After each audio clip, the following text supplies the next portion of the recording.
what do you think should be Allah's attitude to them? Mercy on them. This is exactly what the verse says. So the people are very clearly defined. They are those of the Ahl Kitab who are true and honest in their belief to a degree that they also practice what they believe in. There is no inconsistency in their belief and their actions. If they remember God, they wake up at nights and remember Him with love, how should Allah make them the recipient of His wrath? As far as the issue of belief in Hazrat Rasul Kareem Sallallahu Alaihi Wasallam is concerned, it is not mentioned here because there is a large number of such people who have who do not have means to learn about Rasul Kareem Sallallahu Alaihi Wasallam and to be in a position to sift the truth from the falsehood. So there is still a large number of people in England as well who never heard of true message of Islam, who only heard one-sided stories about Rasul Kareem Sallallahu Alaihi Wasallam, and they were never given a genuine chance to accept him. So if there are honest people among them, God-loving people, they can be distinguished from the rest of the same category, same broader category, by the fact that they do not indulge in unnecessary hostility towards Islam, uncalled for hostility towards Islam. They remain quiet and remote and keep aloof, yet they continue to be good. All such people have been promised in this verse that Allah would show mercy to them and will not bring them to account for something which was beyond their capability to understand and to accept. Right? Jazakallah.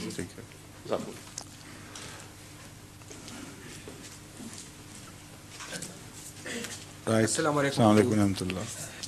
Hazur, going back to Sabaz Ishtihar, I haven't read it recently and I don't have the text of it in mind, but my own impression is when I read it that perhaps it had two parts. It certainly has two parts. There is no question of perhaps about it. The first part pertains to Al-Muslim Maud Raza Anhu, which was obviously in direct answer to the plea of the Hindus of Qadian. You see, this is a very complicated affair. I don't think this is a fit forum for discussion because we do not have the words of the Ilham before us. Ahmadi scholars have written on this issue many a time before. Lengthy sort of debates have been covered by Ahmadi newspapers and magazines, and nobody objected to such differences of opinion. So you better have access to these articles, essays, etc., and then with the help of them you'll be able to better understand. One thing is certain, that not one person is being prophesied, but two. And two in different capacities, different forms, different purposes to serve, but different purposes belonging to the same general category of the service of Islam. So this ilham of, this prophecy of what we call green paper, Sabaz Ishtihar, has to be studied in depth and not only banking on your own wisdom and cleverness, but banking on the prayer which you must beg of Allah to make you and help you understand the true meaning and reach out those hidden meaning which so far has not been revealed. Right? Please. Why didn't you move in front when the chair was vacant? So you have lost your right yourself. Yes? Assalamu alaikum, Hazur. Recent disclosures in the press have shown that the car makers Mercedes used human corpses in testing in simulated car crashes And it recently transpired that other American companies and even British companies have also used human corpses to some extent. Do you feel that this is morally acceptable to use human corpses in simulated car crashes? It all depends on who possessed those bodies, who had the right, who had the right over them. The state does not have a right, in case of a nondescript corpse, to utilize it for anything except for decent burial.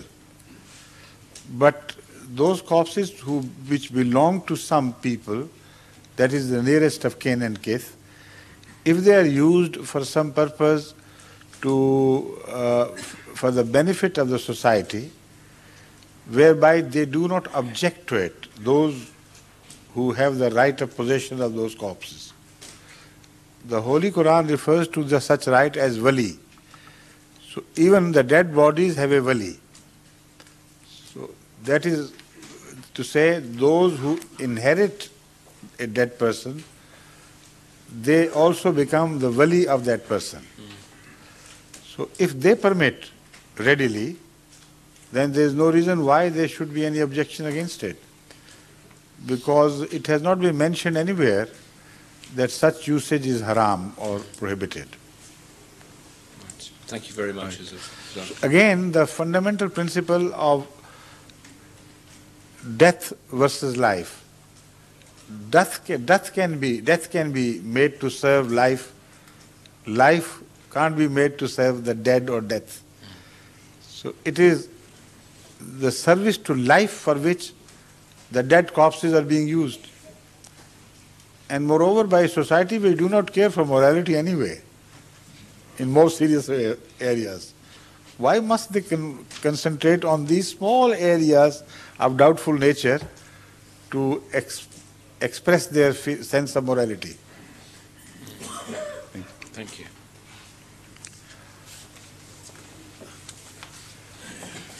Hazur, I have two, three questions, if you allow me, please. First, it depends. Let's take it on the stride. First one is, sir, Allah is Ghafurur Rahim. This is not a question. According to the Holy Quran, Satan, Iblis, only disobeyed one commandment of Allah by saying, Ana khairum minhu. Right. Why is he punished what did it the mean? Day of Judgment? What did it mean, that first refusal? It is, he was proud. No, but what followed from that? Out of the pride, what was the decision taken by him? Not to obey God, yeah. So, is it one commandment only which he refused to believe in?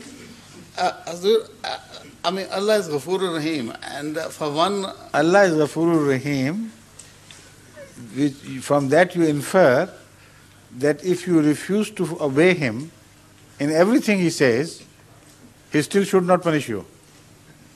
Hazur, his mercy is greater than his... Okay, that means his mercy will be promoting crime to a degree that there will be no end to it.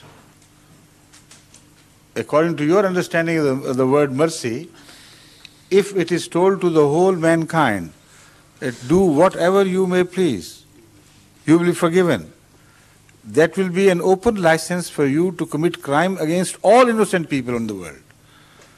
Then child abuse is no longer a crime. Man can emerge as much, much worse than the beasts of jungle, of the worst type. And that is ensuing from the mercy of God.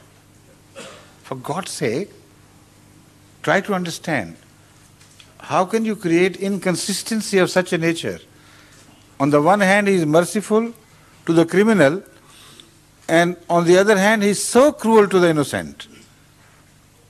Because his mercy to the cruel results in cruelty to innocent. Do you see any reason in that? Yes. Thank you very much. Thank you. Thank you very much, sir. Thank you. The other question Yes, is, one of my Shia friend has said, Prophet Muhammad sallallahu alaihi wasallam, he didn't have any shadow. how can I convince him